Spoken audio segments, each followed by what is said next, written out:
G'day guys, it's Mark and Dad here from North Oz, and in today's video we're going to be actually installing things for the first time in the 79, which I'm really looking forward to. One of the major things that we really need to fix about this car is some parts of the interior.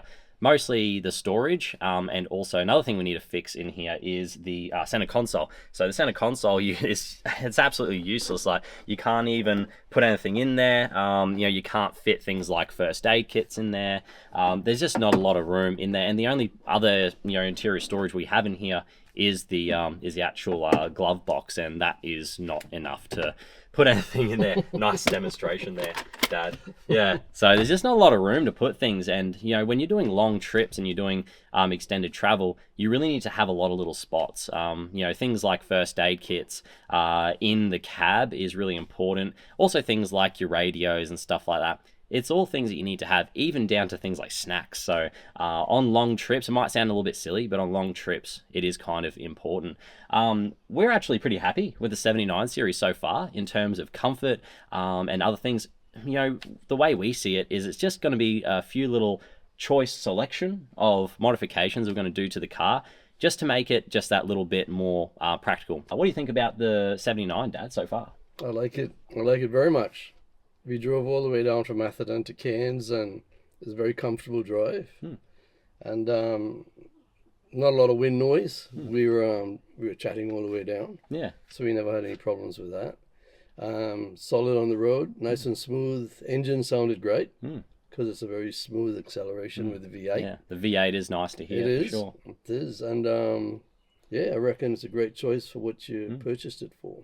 Yeah, I think it's going to serve us really well, and it's just like we said, it's just going to be a few choice modifications to make, just to make it a bit more usable. So we are going to be doing a roof console today. We're going to have a look at installing that, and we're also going to be doing a new center console just to get a little bit extra storage, and also to make some sort of armrest so we can actually use the armrest, because at the moment we can't. It's just far too small. So you try to put your arm down and you end up just resting it on your leg or on the gear stick, which gets a little bit tiring. So yeah, so those are the two things we're going to be installing today, and Dad's going to give us a hand with some of that, and yeah, should be a good time. So without further ado, let's get stuck into it. Let's do it.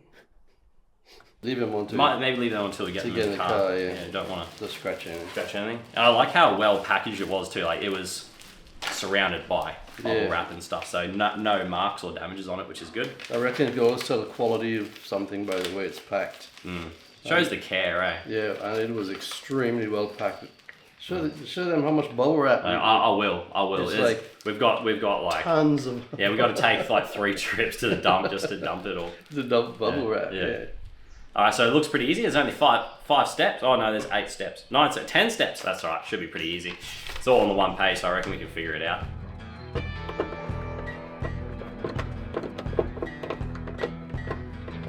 Most of this car is held together with Phillips heads. Does it say to slip it over or something? No, not yet.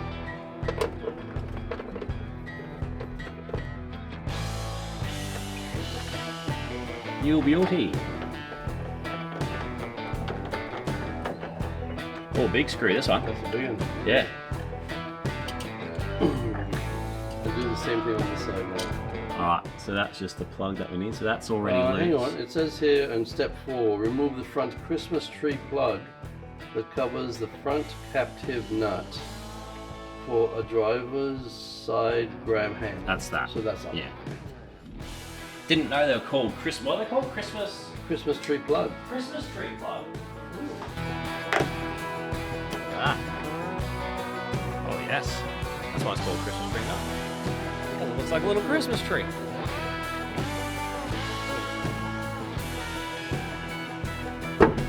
That. So we just got to be careful that we don't put. It's got a locating pin here. Well, that's a pin. Yeah. So we just got to make sure that we don't put a screw into here. Yeah. So that's all they're saying. So when we line it up, pretty easily just pops out like that. We just got to be careful. We just got to be careful not to put the screw in here. Is all they're saying. So hang on to that. Don't put it anywhere just yet. So we're going to just slide into it. You just watch those 2 points. Watch it. hang on here. And take yours back with you. Put mine in. Make sure it goes in the bottom one. Yeah, done. You got yours in?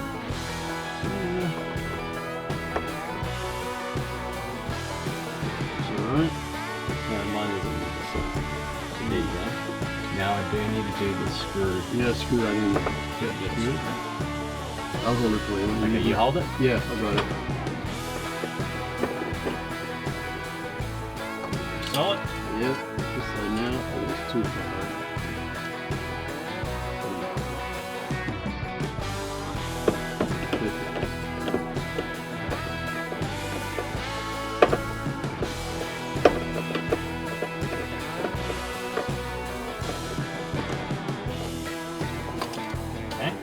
So now we've got this, they said, no, wait. So they said that now we've got it in here, we need to bend it to get to where we want it to go. Yeah, that's it. So it goes on the inside for of yours, it'll go on the inside of that. Inside, yeah, right. So just tuck it under. Yeah.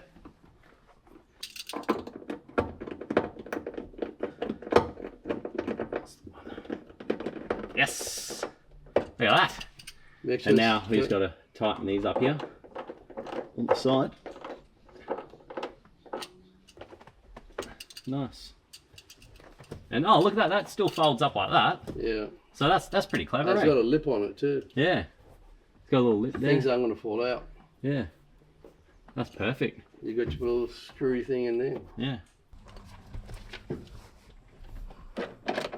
Is that right there? Oh. How's that? Yeah, just hold it there.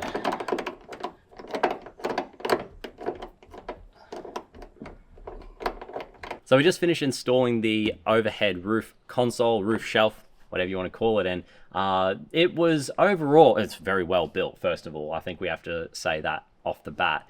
But the second thing is that we felt that it was easier with a couple of tips to install. So we felt that when we installed the sides, so those bits there, so there's only really 4 mounting points you need to worry about. 1, 2 over there, and then 3, and then 4. So you're just tapping into kind of 4 spots there. And we started off with the front, as it said in the instructions, but we felt like it was way easier to do it starting with the sides, because we just couldn't bend. There's like no wiggle room at all to bend the side mounts, because it's a lot thicker of a metal, and there's just really not a lot to, I guess, move around. There's just nothing to actually manipulate on the sides. But with the front, you can kind of bend the front of it up into position. So we used the installed the sides first, and then we just bent the front into position, and we felt that was way easier. It would have cut our time in half if we did it that way. Yeah, so and we had a few troubles with the nut cover. There is a nut cover for this. We had a few troubles getting that on, probably because we're just not very technically and mechanically minded. And that's the other thing that I wanted to mention as well, is that we're not mechanics. We're not like good at doing this stuff. We're not good at installing stuff. So if we can do this, then you can too. So yeah, a few little tips. Yeah. Yep, that's it. Anything else I'm missing? I would say that when you put the this point here, when you line these up, make sure before you do the sides up here, to make sure the slots go in behind that first, so that you have it in position but not screwed in. Yeah, so you have it hovering over that spot, ready to put, because there's like a locating pin in there. Yeah, there's like a little like Christmas tree nut, they call them, or whatever. Yeah. So yeah. Anyway, that's what I had to say. Yeah. Yeah, and it's quite a small opening at the top here. You can bend it to give yourself a little bit more room, but it's kind of is where it is. And yeah, there's enough room in there for a few things. So you can, for a bit of context, you can see that there's a radio here. So that's just your usual sort of 2 watt. So you can probably fit a 5 watt one in there as well. There's still a little bit of extra room there. And then we've got my sat phone and stuff. So you can probably fit a few thin things up here. Nothing too bulky though. It's got a lip on it too, which is handy. Yeah, so that kind of tucks down underneath. It's not going to fall out and whack you in the head. And they do carpet it too, so it does take a little bit of force to actually get this moving. But I might even put a non-slip mat on there as well. That might just stop things from moving around a little bit too. Yeah, very nice. But yeah, overall, the quality of of the actual shelf is out of this world. So yeah, very happy with that, and definitely gives us a little bit of extra flexibility all the way across, so your passenger can have stuff over them as well if they have their own snacks or whatever it is they want to put over there. So yeah, so it definitely works out well for everyone in the car. So yeah, gives everyone a little bit more storage. So yeah, pretty happy with that. Yep. And what's that? Job well done. Job well done, yeah, indeed. So yeah, thanks for the help on that one, Dad. No worries. So yeah, so I'm gonna crack on and try to get that center console in, and yeah, and might catch Dad a little bit later on. No worries. All Okay. right. So one of the biggest problems that I have with this 79 series interior is the center console. It just isn't tall enough to rest your arm on. So really, it's not the problem with the center console, it's more of a problem with the armrest. So to fix that, I have a pretty cool solution that I want to show you right now. So as you guys can now see, I have got my solution to my armrest problem. Guys, I'm going to be honest with you. When people often tell me, oh, you need to buy this for your car, it challenges me. It honestly does. And I use it as a challenge to think, I want to see if what they are saying is true, or if I can get away with just using the factory units. And in the case of the 79 series, the center console is just one I just can't get around. I need to have somewhere to put my arm. It's just too strange to have a gap of like this much between my elbow and the center console I got now, which is a really hard plasticky material. It's just not ideal. And you know, what do? I finish changing gears, I put my hand in my lap. It's just a strange thing. And because my 79 will be used for long trips and you know, extended driving, I really need to have somewhere to put my arm. And that's where this Department of Interior center console comes in handy. All the surfaces are nice and soft, stitched. It's beautiful. Now, I want to show you in a little bit more detail one extra feature that this has that you know, most 79 series owners wish that they had in center console. So let's have a look at that now. Now, this is a super cool feature that I can't wait to show you guys. This is actually built in to this center console is a scan gauge 3. Yeah, it's got a screen in it. It's going to be looking super high tech once I get this plugged into the OBD2 port and it's all lit up, and it's going to be running diagnostics. It's going to be showing me a whole pile of information, which I am so excited to show you guys, and also really excited to do. So let's talk about why something like that might be really important, and why having it installed in the center console is actually really safe and a preferred option. Now, I'm sure you guys are wondering why I am so excited about having that scan gauge in the center console, and it's for 2 reasons. One is placement. Don't have any stupid mounts lying all over the place. There's no cords, there's no wires dangling anywhere. I hate that. I cannot stand that, and I will not have things dangling around all over my vehicle. I can't stand it. Everything has to be neat. Everything has to be factory looking. Now, the second thing that I really like about this, the second reason why I'm excited about having this scan gauge in the center console, is the actual function of it. The 79 series is a simple vehicle. It's really simple, but there are still DPFs in it. There's still technology sensors that can throw a code, put the vehicle into limp mode. And that will be a death sentence for my wallet if I am stuck out in the middle of the bush to get the vehicle towed, or I'm trying to rely on someone who's got the technology to clear the codes. Not a difficult thing, but it's still another thing to have to carry. However, with it built into the center console, I do not need to carry code clearing and code reading equipment. That is what the Scan Gauge 3 is for in the center console. Not sponsored at all. I'm just really excited about having this function, and also the way that it's going to look. And I'll be able to read a lot of the vehicle's vitals all from the center console without even having to do anything, without having to make mounts, plug anything in. It's going to be fantastic. So I'm going to get, although we'll be plugged in the OBD2 port, I'm going to get the center console installed, plug in the scan gauge, and there are still a couple of keeps the factory outlets on there as well. So that's also something that is really good too, because those are very important. So I'm looking forward to getting this installed. Now that you know why I'm excited about it, let's get this thing in the 79. I can't wait. Alrighty guys, our first step will be to remove this center console. And I reckon this is not going to be a difficult job at all. There are no bolts in the interior of it. So that means all we have to do is just focus on the exterior bolts. And if I can figure out which way that thing goes. So we've got one bolt here and I'm going to do a quick run around and see where the other bolts sit as well. The center console was held in with 5 screws, 2 on each side of the console and 1 at the front. It was a straightforward process to remove the center console. The rear bracket held in with 2 bolts needed to be removed before the new console can fit flush with the floor. With the console removed, it was time to remove the cup holder and accessory assembly. This was more complicated than I thought it would be, as I thought it would only be held in with just 2 bolts. There is an easily accessed bolt on the passenger side that needed to be removed and a hidden bolt in the middle of the cup holder assembly. There are 2 hidden screws behind the power outlets, which allows you to lift the assembly up to access a screw holding the 2 pieces together. With that screw removed, the plastic base comes off, leaving the cup holder and power outlets left in place.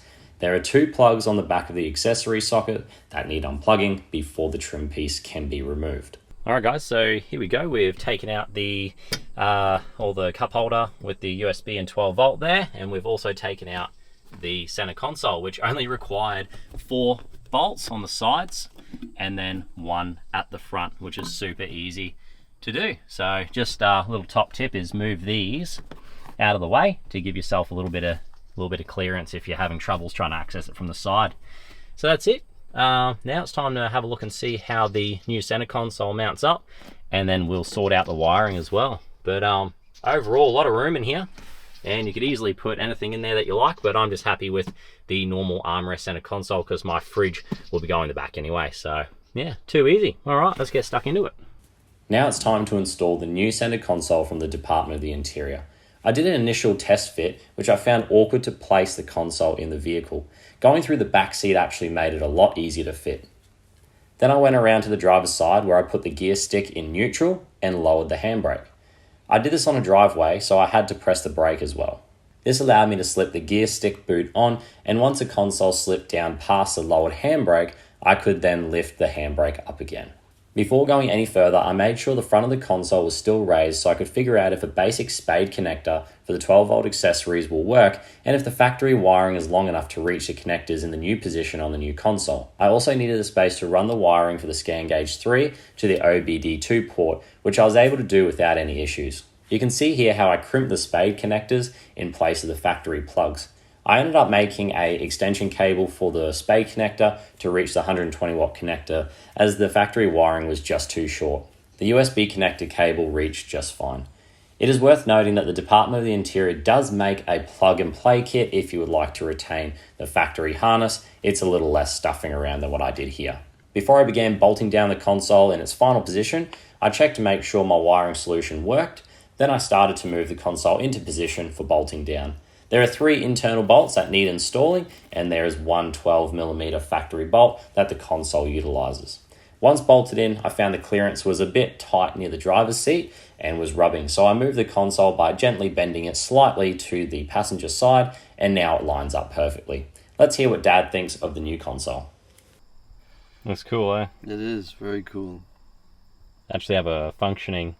What a difference, eh? Having the functioning armrest now, like brings it up so high. Oh, that's terrific. But just perfect, like not too high.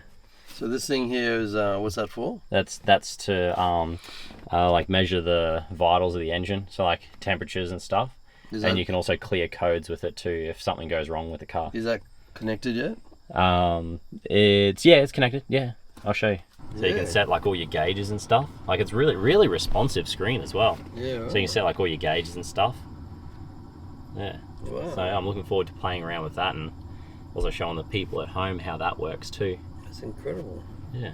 That'd be pretty cool. Wow. Yeah. You can set like all parameters for like your your cost of fuel and stuff like that, and you can run a lot of diagnostics, which is pretty cool. So where did you get this from? This is Department of the Interior. Oh, right. And that's a scan gauge unit that they put in it. Wow. Just hook that up with a couple of wires, or? It goes straight into the OBD2 port, so it gets all its power and everything from that. Oh, really? So that port's actually there for that purpose? Yeah, it just plugs in down I like all the. Oh. Look how much room you have, eh? I know, it's crazy, eh? That's great.